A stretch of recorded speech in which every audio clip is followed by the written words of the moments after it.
Ladies and gentlemen, how you guys doing? Psalms 107 says, "Oh, give thanks unto the Lord, for he's good, for his mercy endures forever.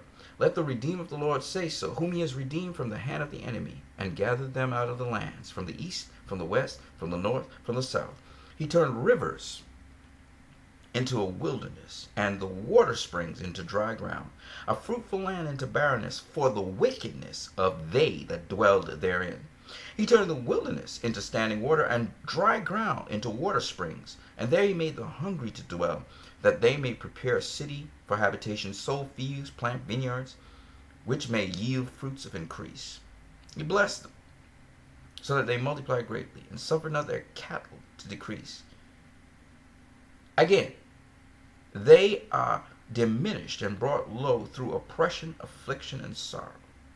He pours contempt upon the princes that oppress other people, and cause them to wander in the wilderness where there is no way." Justice, true justice, always levels the scales. And to say that morality and justice are two mutually exclusive events is really being a little bit hypocritical. Old Bailey, as I told you before, when you look upon its walls at its entrance, it says, "To defend the fatherless and the oppressed, and punish the wrongdoer." And I believe that justice is about helping those who are being unfairly treated. Unfairly treated. Fairness is justice. So when I see people of power and influence, like, say, for instance, the President of the United States, attacking and oppressing people who are just normal citizens, that is not morally right, and it's not ethical, and it shows that this person does not believe in justice.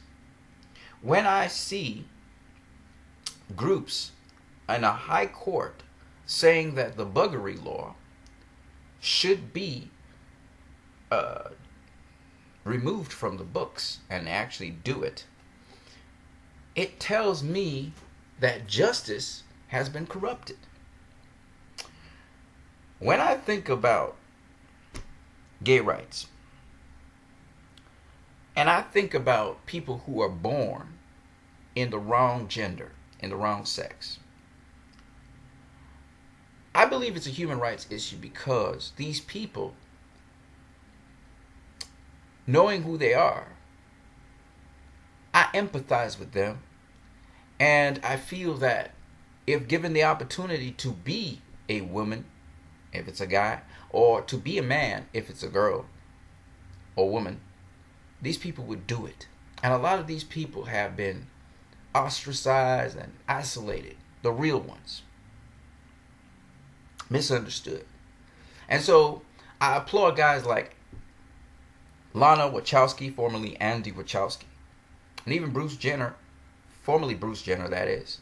I think, I forgot what the first name of her is. These people went on, did a gender change so that they could actually live what they really were. They were living a lie all the time. I applaud these people because they wanted to do the right thing, and they wanted to live truly what they were.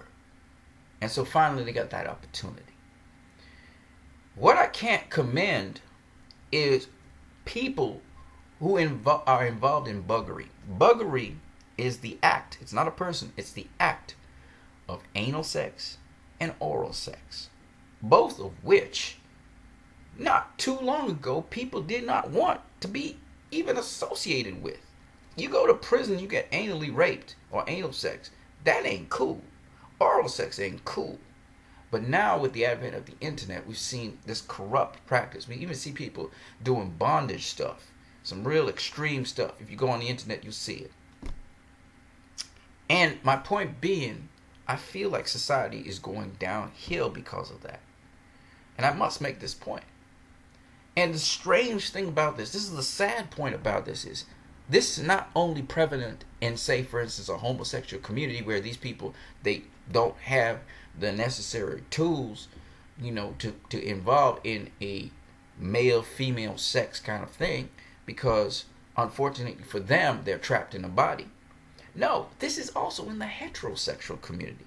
Just not too long ago, we heard of so-called Christian teens involved in oral sex and in anal sex so that they can keep their virginity.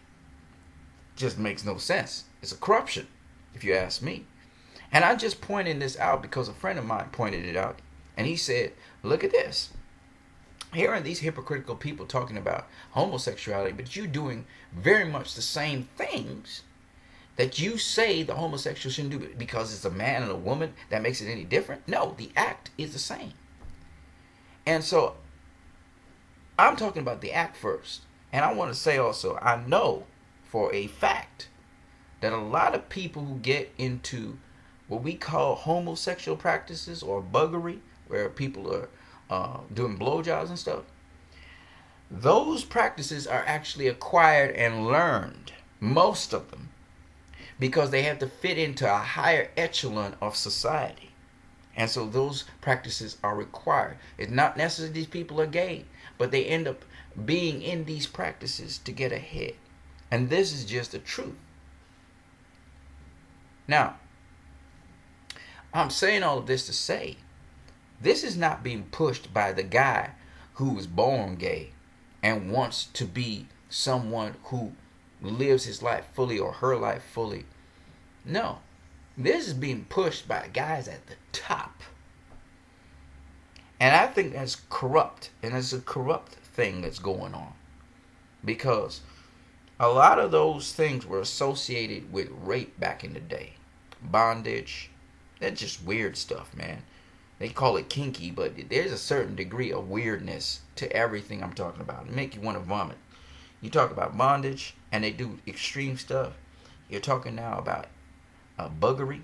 That is now part of everyday occurrence, and they call it an alternate lifestyle. It's just crazy, man. And now we got this crazy stuff in. We got people who now are saying divorce the law from ethics. And we have leaders now who are no longer having accountability or responsibility for their leadership in the highest office of the land. This is the kind of stuff going on. And ethically, I gotta say, it's wrong. Ethically, it's wrong, and therefore, if it's ethically wrong, then it's not going to be just. It's not going to be justice served. And so I just wanted to comment on that before I go into these videos. Krypton. Man, Krypton is a television series that draws from different sources. And I just want to point out a couple of them for you, as well as some of the DCEU movies where they drew their source from. And I just want to kind of nail it down so you guys can see what I'm talking about. In Krypton, we see that Sag-El, he responds to General Zod, cursing him out because General Zod is talking about tearing apart Rom, who is no longer Rom, she's just a thing, and being able to isolate where Brainiac is going to go next with his probe. And that just really triggered Sag-El, and he cursed out General Zod. And for that, General Zod's soldier, he shocked him. And then he said, "Don't disrespect the commander." And it's so interesting. That's a parallel for how basically General Zod's armies respect him and admire him. And so it's very interesting that the General Zod we saw in Man of Steel, when Kal-El was a little bit disrespectful to him by saying, "I take it you're Zod."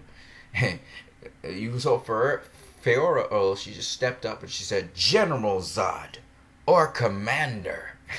You know what I'm saying? And so I just find that parallel very interesting. And then we see that in Krypton again, they draw from both Man of Steel, and that's why some people think it's a prequel. It's not exactly a prequel, but because it's different things are being changed. But you can see that Krypton draws from the Matrix. Man of Steel draws from the Matrix, and that's why I said the DCEU, I believe, draws from the Matrix quite heavily. And if you just look here at the imagery of each of these, when we talk about artificial population control, where in the Matrix, the machines were harvesting the humans and controlling them so that they could harvest the energy from them to run their affairs. And in Man of Steel, we had artificial population control. We see the machines sort of harvesting the Kryptonians And similarly in Krypton, you saw the same thing. And you see those parallels, which I thought were just beautiful to show. And even the cinematography is somewhat interesting, how they are almost all very similar in some respects. And then when you go to the DCEU, we see that certain quotations, though they may have slightly different meanings, are there. So in the Matrix Revolution, when Neo has punched Smith into this crater, he punches him into the walls of the crater. Smith comes back out and bursts out the walls. And he says, "This is my world, my world." And it's very interesting that that parallels what Superman said when Lois Lane was saying, "No, no, Clark, don't go." And he says, "This is my world." And then he says, instead of my world again, he says, "You are my world." Showing the sort of difference between how Smith wanted everything to just become his, and he wanted to control the world to destroy it pretty much, whereas Superman he had ownership of the world to preserve it and also to protect his love, which was Lois Lane. So I thought that's nice, the little contrast between the two there. And then when we look at Krypton again, it pulls directly from the Matrix once again, where we see Segel get bugged by an animal, and it actually is able to basically cipher out if he's a human or if he's a sentient. That is to say, Brainiac's controlling him. It's a very painful process, and then he's debugged. And it's interesting, Neo went through that same process where he was bugged by Smith and the other agents, which are called sentient programs, and then you have the Sentinels that come in to do the killing. And he's also debugged by Trinity, which has a similar kind of contraption device as we saw in Krypton. So I just wanted to share these things with you guys. I hope you guys enjoyed this. Leave your comments in the comment section below about anything I've discussed in this video. You guys have a great one.